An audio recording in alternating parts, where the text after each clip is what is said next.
ሰላም እንዴት ናችሁ? ውድ ቤተሰቦቼ እኔ በጣም ደህና ነኝ። እናንተም በያላችሁበት ሰላም እንድትሆኑልኝ እየተመኘው ዛሬም እንግዲህ መጥቻለሁ ማለት ነው ቤተሰቦቼ። ይህ ዴቭ ቲዩብ ነው። ዴቭ ቲዩብን እየገባችሁ ላይክ ሰብስክራይብ እያደረጋችሁ ቤተሰብ እየሆናችሁ አብራችሁን ትቆያላችሁ። እንግዲህ ዛሬ ንግግሬን ከመጀመሪያ በፊት እስቲ ትንሽ አዲስ ነገር አለ፣ እሱን አዳምጠን እንመለሳለን። እንዴ ምን ሆናችሁ ነው እናንተ? ስለሆነታችሁ ጭቅጭቀኛ አይደለም። በቃ ተይው። እሺ አሁን በቃ ልጁ ላይ ትኩረት አድርጉ። የሁለታችሁ ጸብ አይደለም አሁን ወሳኙ። መጀመሪያ እሱ ደህና ይሁን። ልጁ ደስተኛ የሆነ እየቦረቀ ነበር እንጂ እንደዚህ አይው በቃ ደህና ይሁንና እናወራለን። እሱ አሁን ላይ አስፈልግም። ሲጸጥ ባሉና እንትን እንበል። አዎ ብላ ነው። ያው እንደተመለከታችሁት ቤተሰቦች አዲስ ነገር አለ። ከየት ነው? ከፖሊስ ጣቢያ እንግዲህ ወዴት ሄደናል? ወደ ሐኪም ቤት ሄደናል፣ ተሸጋግረናል ማለት ነው። እየተፈጠረ ያለው ነገር እኔ ግራ እየገባኝ ነው። ምን እየሆኑ ነው እንዴ? ግልጽ አይደለም ለእኔ ማለት ነው። ያው እንግዲህ ሲነጋገሩበት የነበረው መንገድ፣ ሲጨቃጨቁ በነበረበት መንገድ እረፉ ተው ስንላቸው አልሰማ ብለው ያው መጨረሻውም ልጁ ምን አደረጉት? ሆስፒታል አስገብተውታል። መጨረሻው ሆስፒታል ሆኗል። ቤተሰቦች ልጁ ምን እስኪሆን ነው የሚጠብቁት? ምንድን ነው የሚፈልጉት? ተውኝ እኔ ከባለቤቴና ከልጄ ጋር ልኑር ነፃነት ላገኝ ሲላቸው እምቢ ብሎ ሲጨቃጨቁት ያው ለሆስፒታል ዳረጉት። እንዴ ቆይ ትርፋችሁ ምንድን ነው እንዴ? እዛ ጭራሽ ሄደው እዛ ደግሞ ይከራከራሉ፣ ጭቅጭቅ ያነሳሉ። እዛ ሆስፒታል መሆኑንም ረሱት መሰለኝ። እንዴ ምንድን ነው የሚፈልጉት? ምንድን ነው ሀሳባቸው? ምንድን ነው ምኞታቸው? ምንድን ነው አላማቸው? እቅዳቸው አልገባኝም። እንዴ አረ በቃ ተዋቸው እንዴ፣ የራሳቸው ኑሮ ይኑሩበት። እሺ ሆስፒታል ገባ እኮ ይሰው ታሟል፣ ጭራሽ ራሱን እስከ መሳት ድረስ ደርሷል። ከዚህ የበለጠ በእናንተ ንግግርና በእናንተ በምታደርጉት ነገር ከዚህ የበለጠ በሽታ ምን እንዲሆን ነው የምትፈልጉት? ልጁ ሞቶ ማየት ነው ወይ የምትፈልጉት? እንዴ ልጁ ለልጁና ለሚስቱ ሲል ይኑርበት እንጂ ታውት። ዳኒ ምንድን ነው የምትፈልገው ነው ያልገባኝም። እረ የማስቃበት ሲቹዌሽን እንዲህ። አረ ተረጋጋ፣ አረጋጋው ነገር ይሁን። ታሽቃብጣለህ። በስማም ኦቨር ከባለቤቱ የበለጠ ከሩታ የበለጠ በጣም ተሰምቶ የሆነ የጓደኝነት ስሜት የቤተሰብነት ስሜት ተሰምቶ ታሽቃብጣለህ። መጀመሪያም ይኸውላችሁ እዚህ ሆስፒታል እንዲገባ ያደረጋችሁት እናንተ ናችሁ። ጥፋተኞቹ እናንተ ናችሁ፣ ተጠያቂዎቹም እናንተ ናችሁ፣ በሽታውም እናንተ ናችሁ። ስለዚህ በሽታው እንዲድን መድኃኒት እንዲያገኝ እርዱት እስቲ። ይህንን የምታደርጉት ደግሞ ከጎኑ ስትርቁና መልካም ነገር ስትፈጥሩለት ነው። ልጁ ሰላም ሲሆን ነው፣ ልጁን ሲያገኝ ነው፣ ሚስቱን ሲያገኝ ነው፣ ከልጁና ከሚስቱ ጋር ሲዝናና ነው እነዚህ ነገሮች ማስተካከል የሚችለው እንጂ እናንተ አሁን እያመጣችሁ ያላችሁት እየሄዳችሁበት ያለው መንገድ ለሱ ምንም ትርፍ የለውም፣ ምንም ጥቅም የለውም፣ አይጠቅሙም። እንዴ አረ ደግሞ ቤተሰብ ሆስፒታል ነው ያሉት? ካፌ ወይስ የሆነ ድብቅ ቦታ ሆነው ነው የራሳቸውን እንትን የሰሩት? ሆስፒታል የሰሩት ምንድን ነው ሆስፒታሉ? እንዴ 10 ሰው አንድ ላይ ገብቶ ሆስፒታል ውስጥ እንዴ ነው? ቆይ የተለየ ሆስፒታል ነው እንዴ? ደም ሆስፒታል ውስጥ ገብቶ ጨቀጨቃቸው፣ ንትርካቸው እዛ የጀመሩትን እዚህ መጥቶ ይጨቃጨቃሉ። እንዴ እኛ የምናውቀው እንግዲህ ሆስፒታል ውስጥ ወይ አንድ ሰው ነው ወይ 2 ሰው ሊሆን ይችላል፣ ቢበዛ 5-6 ሰው ገብቶ በእንደዚህ ክብ ተሰርቶ ለሕክምና ገብቶ እንዴት እንደዚህ ይደረጋል እንዴ?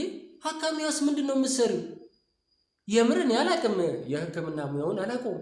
ይህን ያለ ገለጽ ብዬ ባላውቀውም ግን በዚህ ልክ ግን ሰው ይገባል ብዬ አላስብም። ምክንያቱም ገና እየገባ ነው ሆስፒታል። ልጁ ራሱን ስቷል። ድንገተኛ ነው የገባው። ድንገተኛ የገባ ሰው ላይ ደግሞ ጭራሽ 6 ሰው እንዴት ይገባል? ይህ እኮ ተአምር እኮ እያሳያችሁ ነው።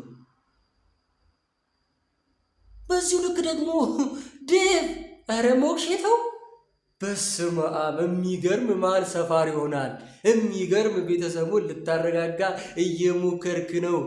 ይህቺ ያለችብህን ያጠፋትን ጥፋት ለማካካስ መልካም መንገድ እየሄድክ ነው። የሚገርም ስራ እየሰራ ነው። ብያለሁ። ተረጋጉ፣ ልጁን አትረብሹት። አዎ ታላቅ ወንድም ሊያደርገው የሚገባ ነገር ነው። ግን ታላቅየው ከዚህ በፊት ነበር እነዚህ ነገሮች ማድረግ ያለብህ። ከዚህ በፊትም እንዳልኩት ዛሬ አይደለም። ያው ወንድም ወድቆ አገኘው። ሆስፒታል አገኘው ዛሬ። ያኔ ብታስተካከል ኖሮ ወንድምህ እዚህ ድረስ አይደርስም ነበር። ለምን እንዴ? ምንድን ነው ከዚህ በለጠ ምን ማሳያ ነው የምትፈልጉት? አረ ወይኔ ጉዴ ፈላ። አረ ደግሞ የበለጠ ቤተሰቦች ሄርሜላ ምንድን ነው የምትሰራው? ምንድነች እንዲህ? በቃ ተይው። ደግሞ ጭራሽ ሄዳ አጠገቡ ቁጭ ብላ አትንኪው ምናምን ምን ማለት ነው? አንቺ ከሚስቱ ከልጁ እናት በልተሽ ነው አንቺ አብርሽን አትንኪው የማለት ሞራሉ አለሽ?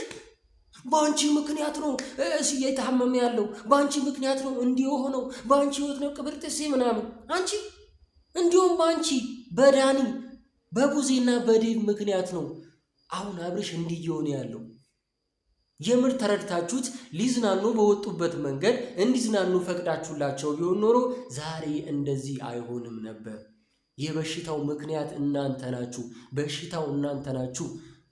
በሽታው የሚድነው ደግሞ እናንተ ከጎኑ ስትርቁና ነፃ ስታደርጉት ነው። አለበለዚያ ግን አብርሽ አይድንም።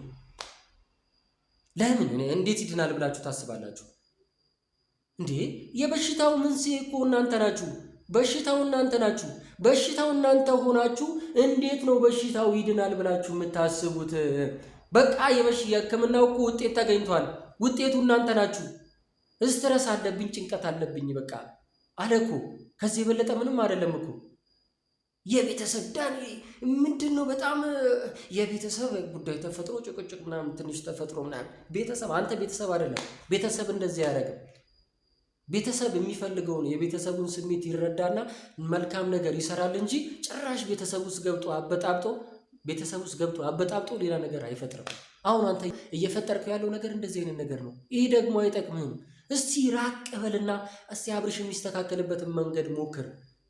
አግዞ በሌላ መንገድ በትዳሩ ላይ ገብተህ ከምታተራምስ ይሄ ውጪ ሄዶ ምናምን ከእህቱ ጋር ይሁን ቅብርጥሴ ከምትል እስቲ ከሚስቱ ጋር ይሁንና ልጁ ነፃ የሚሆንበትን መንገድ ፍጠርለት።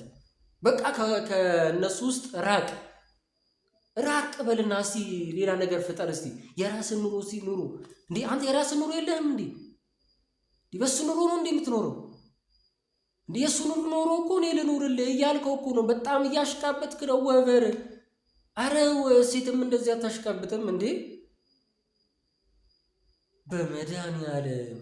በመድኃኒዓለም እንዴ ተው እንጂ። እንደዚህ እኮ አይሰራም፣ እንደዚህ አይደረግም። ከሰውኛ አስተሳሰብ እየወጣችሁ ነው።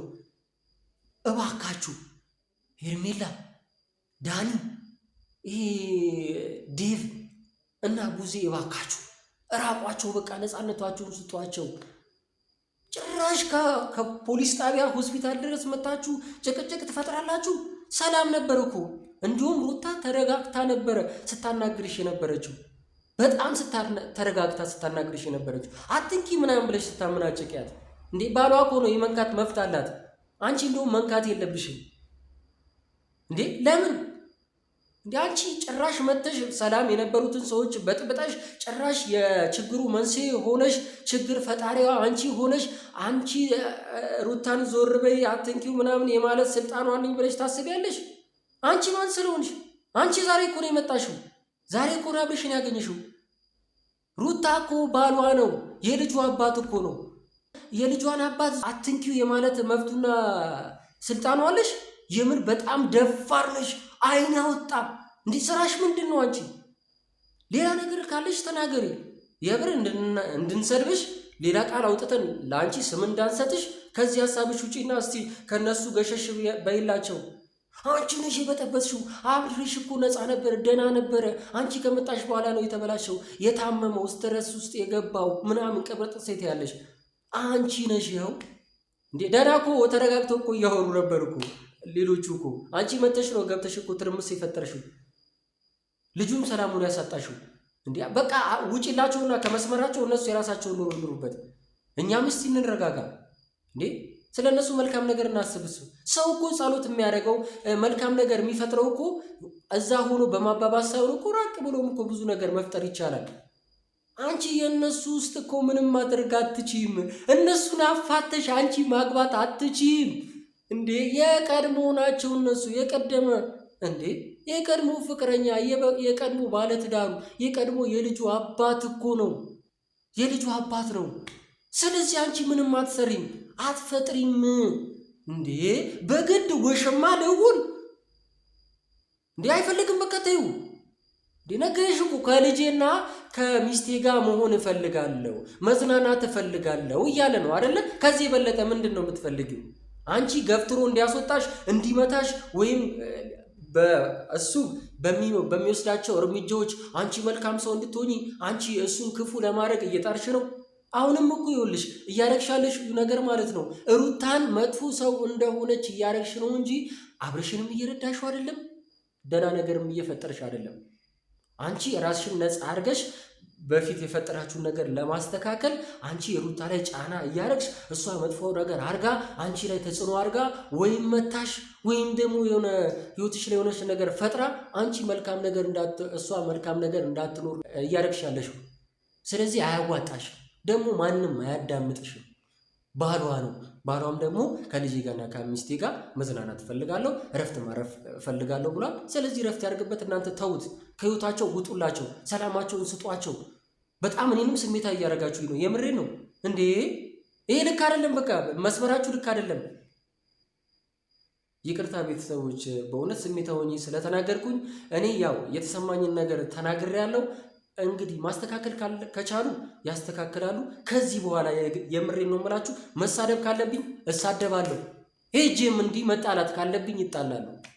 ቤተሰብ እናንተም ኮሜንት ላይ እየገባችሁ እነዚህን ሰዎች ውጡ ማለት አለባችሁ። በቃ ውጡ ማለት አለባችሁ። አለበለዚያ እነዚህ ሰዎች ሰላም አይሰጧቸውም። አብርሽም ወደ ጤናው አይመለስም። ስለዚህ ቤተሰቦቼ ስሜታዊ ሆኜ ለተናገርኩት ነገር በጣም ይቅርታ። የዛሬ ቪዲዮ ይሄን ይመስል ነበር። ይህ ዴቭ ቲዩብን እየገባችሁ ሰብስክራይብ ያደረጋችሁ ደግሞ ላይክ እያደረጋችሁ ቪዲዮዬን እንድታዩት ጋብዛችኋለሁ። ይህ ዴቭ ቲዩብ ነው። ስለዚህ በሚቀጥለው ቪዲዮ እስከምንገናኝ ድረስ የአብርሽ ጤና ተመልሶ እንደምናይ ተስፋ አደርጋለሁ። ከዚህ የበለጠ ሌላ ሀገር ውስጥ እንደማይገባ ተስፋ አደርጋለሁ። እንግዲህ ቤተሰቦቼ እኔ ወዳችኋለሁ። መልካም ጊዜ